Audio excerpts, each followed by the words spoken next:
Hello everyone, welcome to the Dad's Our Job podcast. My name is Rob and this week I'm flying solo as we give this week's FPL review. Now before I start, I want to be true to form and talk a little bit about the family.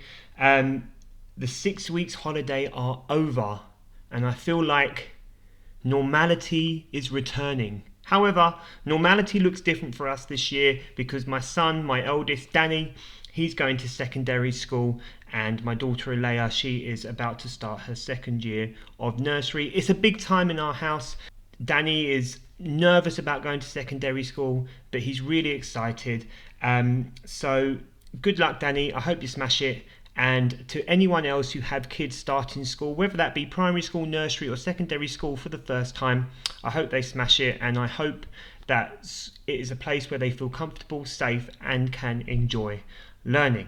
Okay, so let's get to the FPL review. How did my team do? Well, this week, Raya and the Dragon managed an 81 all out, which is the highest score of the week so far for me. It took me from a week 2 ranking of 3.6 million to a week 3 ranking of 2.1 million, which is a massive increase of 1.5 million.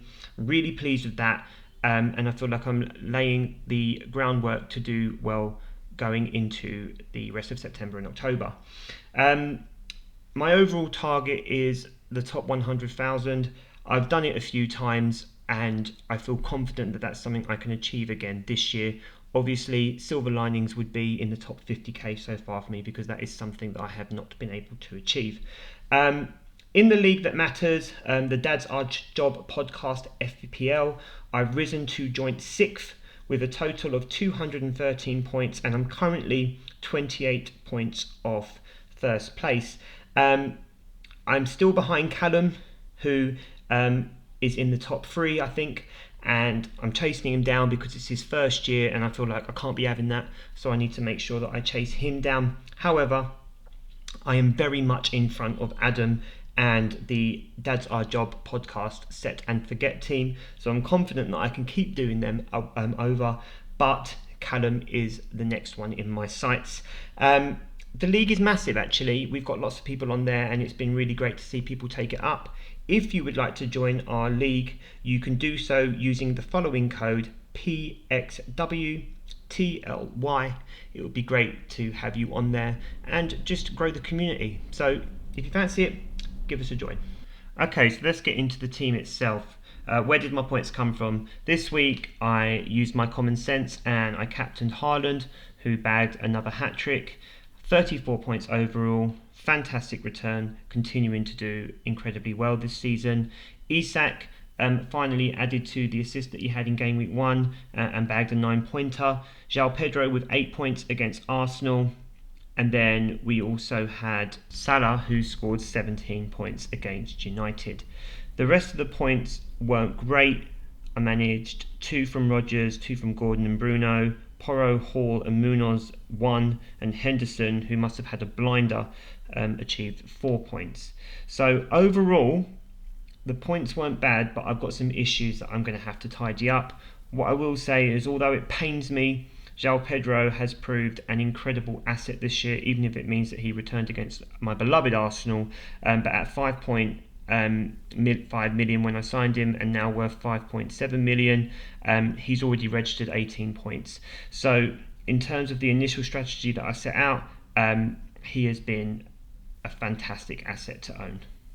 When people set up their FPL teams this season, there were lots of drafts where people weren't having Haaland and having Salah, or having Salah and not having Haaland, or just not having both. And I'll be honest, I did have my first draft without both Haaland and Salah, and even when I did it, I was thinking to myself, this is madness. Why wouldn't you have the 2 best FPL assets in your team?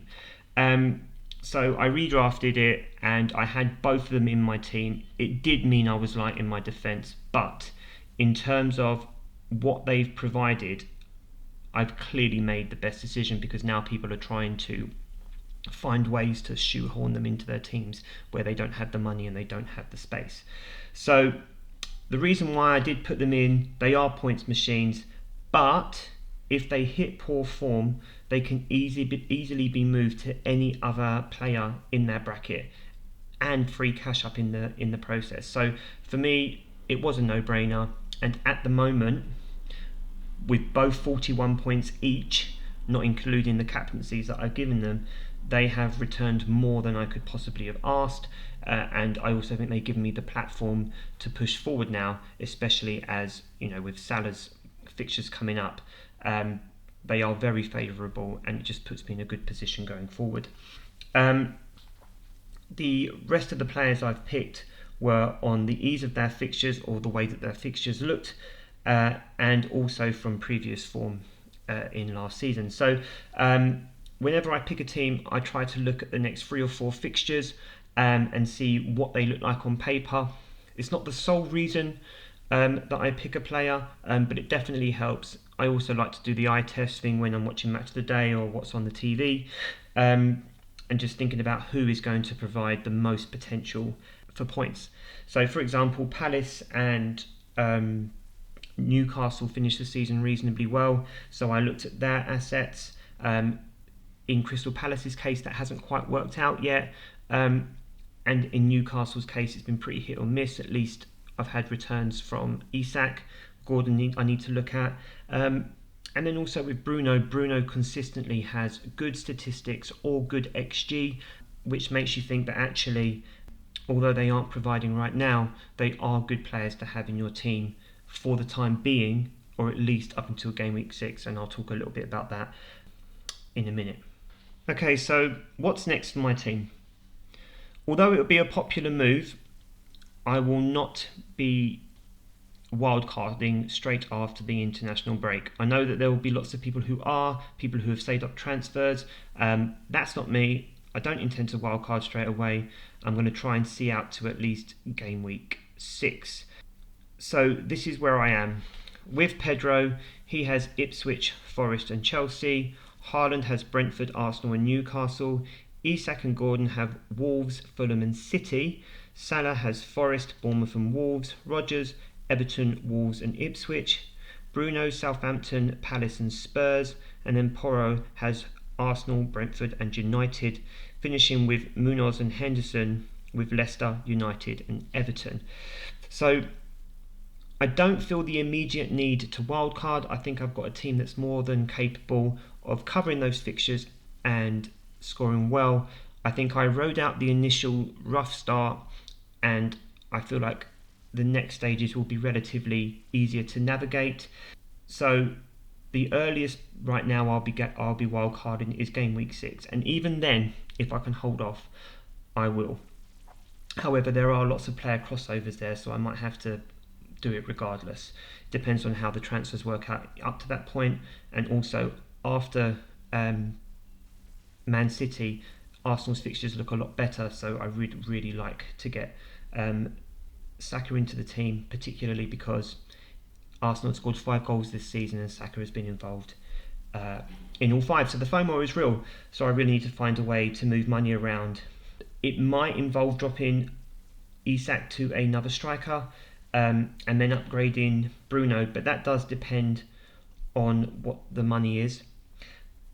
But Bruno is relatively safe for at least 2 more game weeks, so we'll see if I can get there for when Arsenal play Leicester. While we're talking about what I'm doing next, I think the other thing I need to mention about myself is that I do not take hits.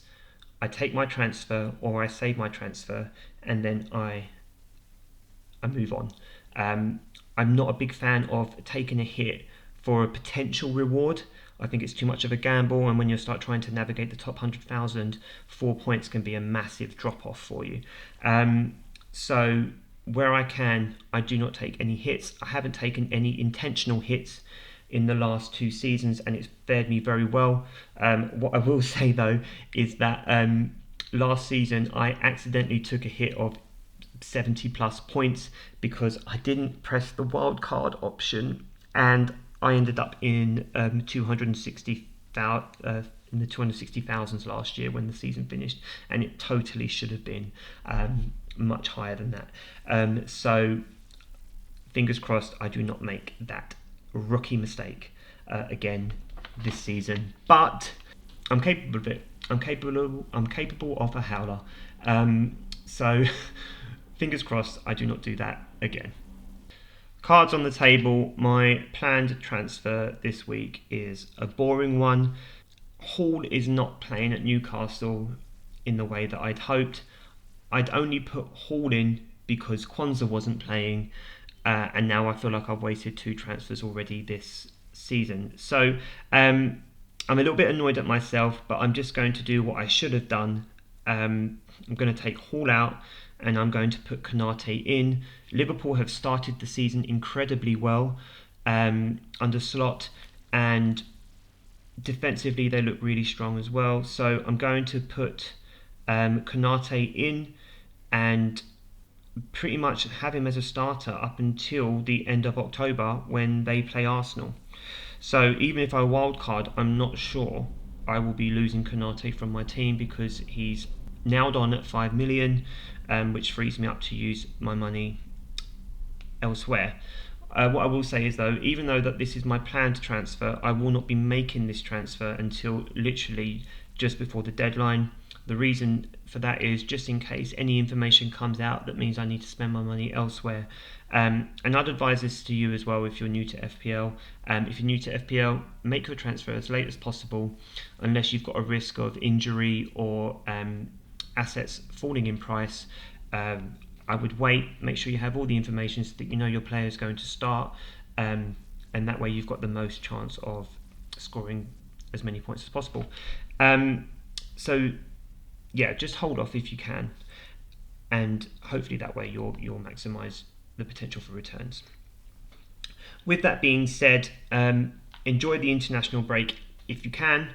I know it's not everyone's cup of tea, and maybe just enjoy switching off from the football if not, because although it's been lovely to have the Premier League back, some of it has been rough to watch, and you know I'm still talking to Arsenal fans who are furious about Declan Rice's sending off when you've got players getting clotheslined in other games. So yeah, the PGML still has a lot to answer to, unfortunately, but that seems to be the story of the English Premier League. However, just as a reminder, join our Dad's Our Job podcast FPL League. The code is PXWTLY. Like I said, it would be lovely to have you on there and just increase the competition, really. And with that, it'd be great to have you on Threads as well. You can follow me at RobHorton86. Talk to me about football, talk to me about FPL. I love all of that, and it's great that the community on Threads is growing so well. Right, have a good couple of weeks, and I will see you next time.